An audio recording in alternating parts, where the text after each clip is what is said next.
We're speaking with publisher Paul Feldman. Over the past 6 years, Paul has interviewed close to 70 world-renowned experts in many fields to help InsuranceNewsNet readers grow their business and grow themselves. And this month, it's all about how to build mental strength. That was the subject of an interview that he had with Amy Morin, a psychotherapist who wrote the book, The 13 Things the Mentally Strong People Don't Do. How you doing, Paul? Well, doing great, and how are you? Before we discuss the interview with Amy, Paul, I wanted to ask you about your new book. It's called Ignite. What can you tell us about it? Absolutely, and thanks for asking.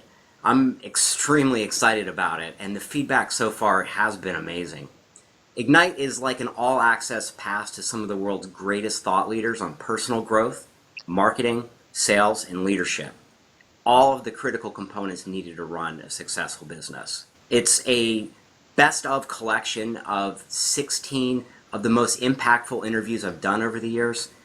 It's mixed with my own personal stories, worksheets, cheat sheets, and a lot more. Some of the names in the book include Jim Collins, the man who wrote Good to Great, leadership expert John Maxwell, the father of guerrilla marketing, J. Conrad Levinson, Dan Kennedy, Jay Abraham, Brian Tracy, and Jeffrey Gitomer, just to name a few. It's truly the best of the best. And, I know that I almost sound like Donald Trump using all these superlatives, but it's just that powerful and unique. I don't believe there's anything like it in the world, and especially not for advisors or insurance agents. So when is it going on sale, Paul? Well, that's a very good question, and right now, all I can tell you is that it's in the publisher's hands. We're hoping for a spring release, but if you want to get early bird access and a lot of free giveaways, just go to my website, paulfeldman.com, and join my list. Well, I think it's a great read, and it's an essential reference on any professional's bookshelf. So back to this month's interview with Amy. Now, why did she call her book What the Mentally Strong People Don't Do? Yeah, well, she actually acknowledged that it seemed a little bit backward way of going at it, but she was inspired to write this book when she was facing a few major tragedies in her life. That's how she approached building mental strength. It's a refreshing read and a lot of impactful stories. Okay, so how does she define mental strength? Well, it's actually a three-part definition. The first part is regulating your thoughts, the second is managing your emotions, and the third is behaving productively.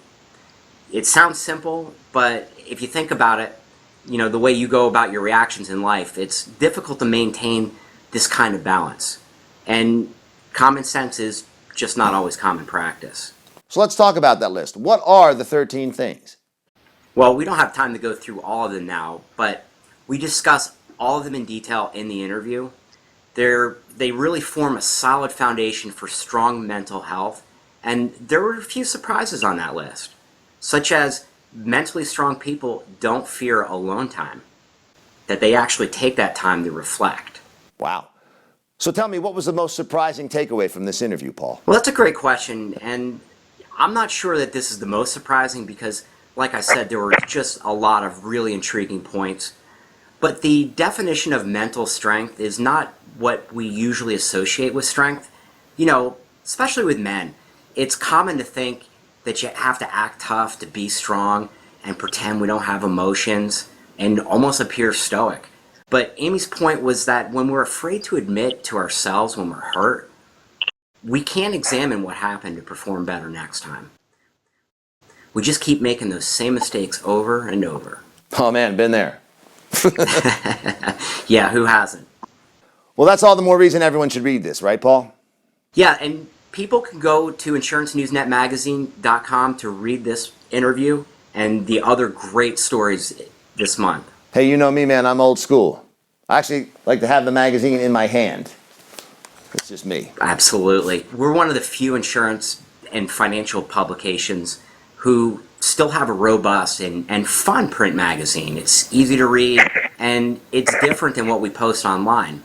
So if you don't receive it, go to our website and sign up. It's free. Well, you heard the man. Just go to InsuranceNewsNetMagazine.com, or hey, better yet, subscribe. Great, Paul. Thanks so much for talking with us. Thank you, Matt. This is Matt Walton, and thank you so much for watching right here on InsuranceNewsNet TV.